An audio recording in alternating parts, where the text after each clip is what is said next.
I have always lived near the Kirtankhola'r river. It is a big, beautiful river in Barishal. During the day, it is full of life. Boats move up and down, carrying people and goods. Fishermen cast their nets, hoping for a good catch. Children play near its banks, their laughter filling the air. The sun shines on the water, making it sparkle like 1,000 diamonds. Our village is close to the river, so its sounds are a part of my daily life. I know its moods, from the calm flow on a sunny afternoon to the angry waves during a storm. It has always been a familiar and friendly presence to me, a constant companion throughout my childhood. But when night falls, the river changes. The villagers tell stories about it. They say it is haunted. They talk of strange lights that dance on the water's surface when there is no moon.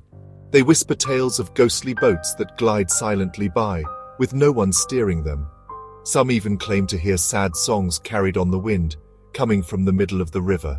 People say many have drowned in its deep waters, and their spirits remain, forever tied to the place. The elders warn us not to go near the river after dark, for fear of what we might see or hear. I never believed these stories. I grew up hearing them, but they were just tales to me, meant to scare children and keep them indoors. Ghosts and spirits were things from books, not from the real world. I had walked by the river many times at night and had never seen anything unusual. The only sounds I ever heard were the gentle lapping of the water and the chirping of crickets. To me, the river at night was peaceful, not frightening. I thought people were just letting their imaginations run wild in the darkness. I felt brave and a little bit smarter than those who believed in such things. One afternoon, I went to visit my uncle. His house was on the other side of the river. It was a pleasant journey. The sun was warm and a cool breeze blew across the water. I spent the day with my cousins, playing games and eating delicious food. Time passed quickly, and soon it was evening. My uncle arranged for a motorboat to take me back home. The ride back was different. The sun had set, and the sky was dark. The boat's small lamp was the only light, cutting a small path through the black water. The engine was loud, but beyond its noise the world was quiet and still. The boatman dropped me off at the Ghat, the small landing dock near my village. It was later than I had expected. The moon was hidden behind thick clouds, and a deep darkness covered everything. Usually, there would be people around, but tonight the path was empty. I could hear the distant sound of cheering. I remembered then that there was a big cricket match on television. India was playing against Pakistan. Everyone in the village would be glued to their screens, not wanting to miss a single ball. The village paths, normally filled with evening chatter, were completely deserted. The world felt silent, except for the excitement coming from the televisions inside the houses. My home was a little far from the Ghat. The main path was long and winding. It went all the way around a large bushy area full of trees and thick shrubs. Normally, I would take this path without a second thought, but tonight I was feeling impatient. I wanted to get home quickly and maybe catch the last part of the match.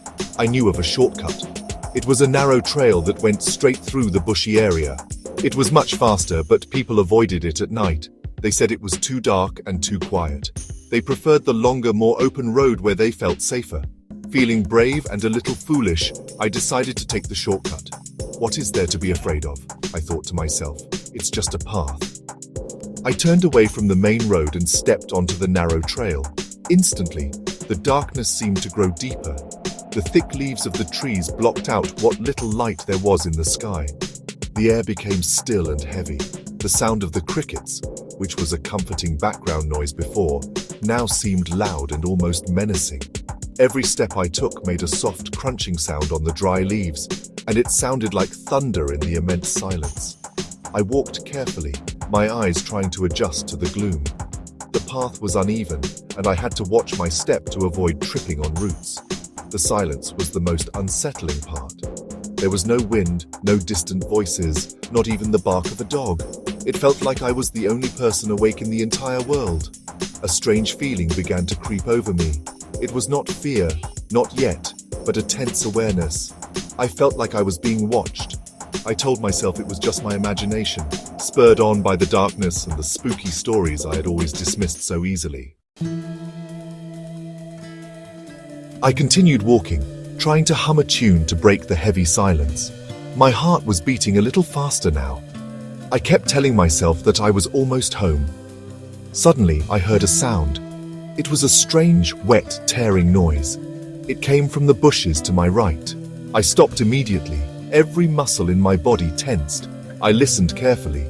There it was again, a crunching, ripping sound. It was not the sound of a small animal. It was something bigger, and the noise it was making was deeply unsettling. It sounded like something was eating, tearing at flesh and bone with a horrible relish. My first thought was that it might be a wild dog or a jackal. They sometimes came into the village at night to find food. Though I was a bit scared, my curiosity was stronger. I had always been brave, or maybe just reckless. I wanted to see what was making that terrible noise. I took a few slow, silent steps off the path, moving towards the sound. The bushes were thick, and I had to push branches away from my face. The crunching grew louder as I got closer. I peered through a gap in the leaves, my eyes straining to see in the darkness. What I saw made my blood run cold. In a small clearing, I could see the body of a dead cow lying on the ground. But that was not the most shocking part. Kneeling beside the cow was a figure. It was a woman, or at least it looked like one. She was dressed entirely in a white sari, which seemed to glow faintly in the dark. Her long black hair covered her face as she bent over the cow. Her hands were red, and she was tearing at the animal's flesh with her bare hands, lifting pieces to her hidden mouth. The horrible wet sounds I had heard were of her eating the dead animal. My mind couldn't understand what I was seeing. Who was this woman? Why was she eating a dead cow in the middle of the night? I was frozen in place, a silent scream trapped in my throat. I wanted to run, to turn around and flee back to the safety of the village path, but my feet felt like they were nailed to the ground.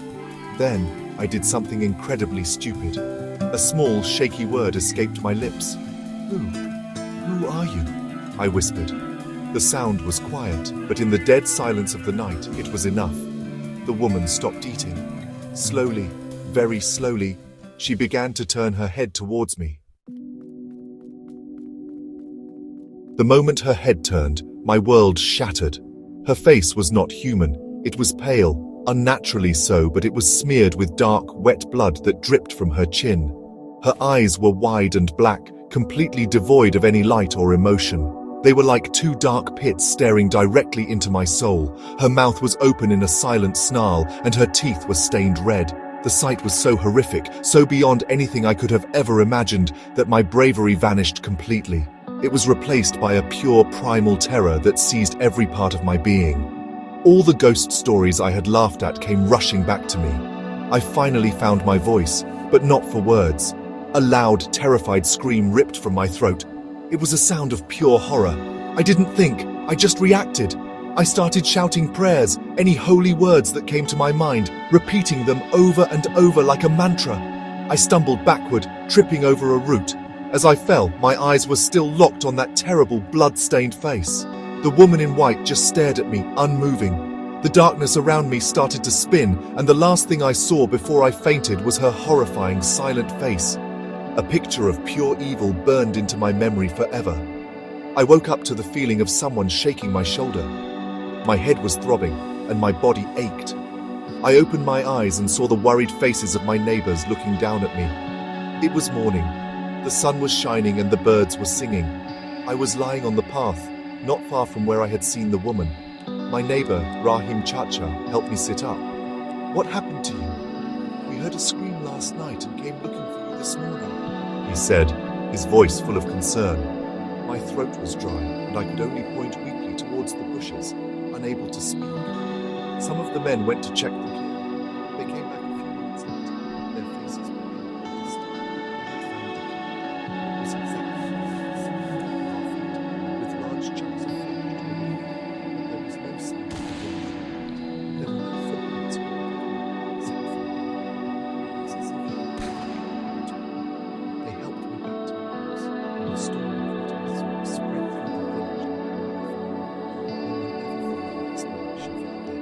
All the mysterious one, and I, who had never believed in ghosts, never walked by the Kirtankhola'r river after dark again.